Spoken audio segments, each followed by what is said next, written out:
A heavily pregnant woman, desperate for help, walks into a hospital. Instead of compassion, she's met with indifference. A nurse glances at her, dismisses her condition, and continues her work without a second thought.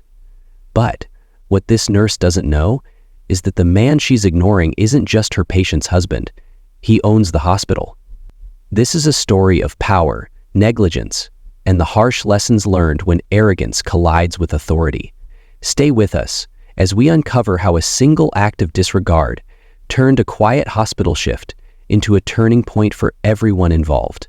Before we begin, take a moment to subscribe to our channel and hit the notification bell. We bring you real stories that shock, inspire, and make you question the world around you. Let's dive into this compelling tale. It's a quiet evening in one of the most reputable hospitals in the city. Nurses move briskly through the hallways, doctors consult charts, and the faint hum of machinery fills the air. Among the staff, there is an unspoken pride, a belief that this hospital is a beacon of care and efficiency. Enter Maria Johnson.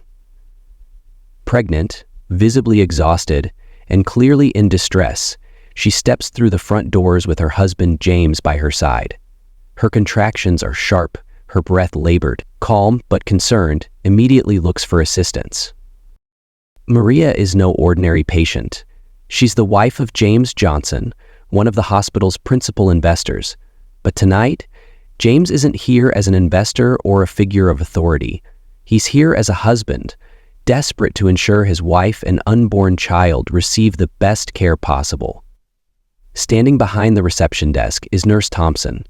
Experienced but distracted, she glances at Maria, her expression one of impatience rather than concern. Maria explains her situation, her voice tinged with urgency, but instead of springing into action, Nurse Thompson shrugs it off, suggesting she sit down and wait her turn. Oh. The moment is tense. Maria clutches her belly, wincing as another contraction ripples through her. James gently steps forward, trying to explain the seriousness of the situation, but Nurse Thompson doesn't budge. For her, they're just another pair of anxious faces in a sea of patients. What she doesn't realize, however, is that the man standing in front of her isn't just any concerned hospital. He's one of the most influential figures tied to this very hospital, and her decision to ignore them is about to set off a chain of events no one could predict. As the minutes tick by, Maria's condition grows worse. Her breathing becomes erratic, and her face pales. James grows increasingly anxious, but his calm demeanor never wavers. He approaches the desk again, his voice firm but measured. "My wife is in labor," he says. "She needs immediate attention." Nurse Thompson, busy typing on her computer, barely looks up. "You'll have to wait," she replies curtly, waving him off. James' jaw tightens. He explains again, this time hinting at his connection to the hospital, but Nurse Thompson remains dismissive. To her, it's just another man trying to skip the line. Maria, seated now, clutches James's hand tightly. Her contractions are coming faster, her discomfort evident. Around them, other patients glance over, sensing that something isn't right. Still, Nurse Thompson remains indifferent, her focus elsewhere. Maria's condition begins to deteriorate. Her contractions are now just minutes apart, and she leans heavily on James, struggling to stay upright. He pleads with Nurse Thompson once more, his frustration bubbling to the surface. "If you won't help her, find someone who will," he demands. But Thompson brushes him off again, her tone bordering on condescending. "We're short-staffed," she says. "There's nothing I can do right now." James is stunned. For years, he's poured resources into this hospital, ensuring it has the best equipment, the best staff, the best reputation. And now, in his family's moment of need, he's faced with apathy and neglect. Meanwhile, Maria's pain is becoming unbearable. She moans softly, her head falling onto James's shoulder.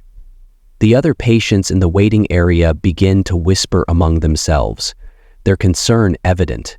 But Nurse Thompson continues her work, oblivious to the growing tension. Just as Maria seems on the verge of collapsing, the automatic doors slide open and a team of doctors enters the waiting room. At their head is Dr. Patel, the hospital's chief physician, who immediately spots Maria and rushes over. "What's going on here?" he asks, his voice sharp. Before James can respond, Nurse Thompson chimes in, her tone dismissive. "She's fine, just a routine case." James, finally reaching his breaking point, steps forward. "She's not fine," he says, his voice steady but firm. "And I'm James Johnson. You might want to rethink how you're handling this." The room goes silent. Nurse Thompson freezes, the weight of his words sinking in. Dr. Patel's eyes widen, and he immediately orders Maria to be taken to the emergency room. The staff springs into action, their previous indifference replaced with urgency. But for James, the damage is already done. He watches as Maria is wheeled away, his expression a mixture of relief and quiet determination. What happened tonight, he knows, cannot go unanswered. The fallout from Maria's harrowing experience begins almost immediately. Word of James Johnson's connection to the hospital spreads quickly, sending shockwaves through the administrative offices. Dr. Patel, visibly shaken by the events, wastes no time in alerting the hospital's board of directors. An emergency meeting is called. Sitting around the table are department heads, legal advisors, and senior staff, all trying to piece together how such a blatant disregard for patient care could occur under their watch. James, now seated across from them, recounts the events in stark detail. "My wife could have lost her life," he says, his voice calm but laced with undeniable authority. "And all because a nurse decided she was too busy to do her job." The weight of his words hangs heavy in the room.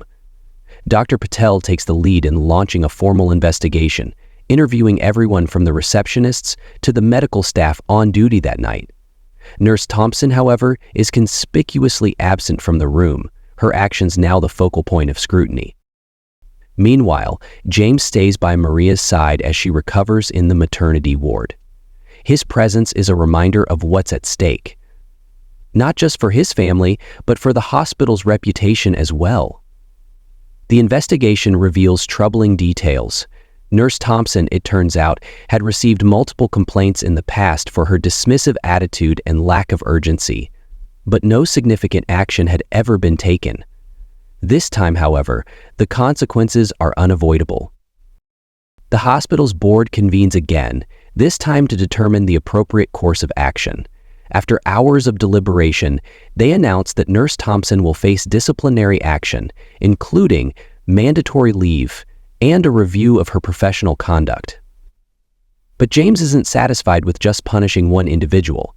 He insists on systemic changes to ensure no patient ever faces what Maria endured. The board agrees, and within weeks, the hospital implements new protocols, mandatory sensitivity training for all staff, a revamped patient triage system, and a hotline for patient complaints that goes directly to the administration. For James, it's a bittersweet victory. He knows the hospital will be better for it, but the trauma of that night still lingers. As he walks through the hallways, now filled with staff newly trained in compassion and urgency, he can't help but think of how close they came to losing everything. Days after the ordeal, Maria finally holds her newborn son in her arms, the pain and fear of that night giving way to overwhelming joy. James, seated beside her, looks on with relief and gratitude. Their family is safe, and their story has already begun making waves across the hospital's community. The staff, once shaken by the incident, begins their mandatory sensitivity training, led by experts in patient care and medical ethics. For some, it's a wake-up call. For others, it's a chance to reaffirm their commitment to the profession. The hospital, once marred by the shadow of neglect, begins to rebuild its reputation as a haven for all patients, regardless of their background or connections. This incident serves as a powerful reminder that every patient, no matter who they are, deserves to be treated with dignity and respect. It's not about wealth or status, it's about humanity. Maria and James' story shines a light on the cracks in a system that prides itself on care, but occasionally falters under pressure. Their experience is a call to action, not just for medical professionals, but for all of us, to advocate for empathy and accountability in every corner of society. Because sometimes the smallest acts of negligence can have the largest consequences. Please forewitness and refute experience something similar. Share your stories in the comments below. And if this story resonated with you, please like, share, and subscribe to our channel. Together, we can continue to highlight real-life narratives that inspire change and bring hope to those who need it most. Thank you for watching.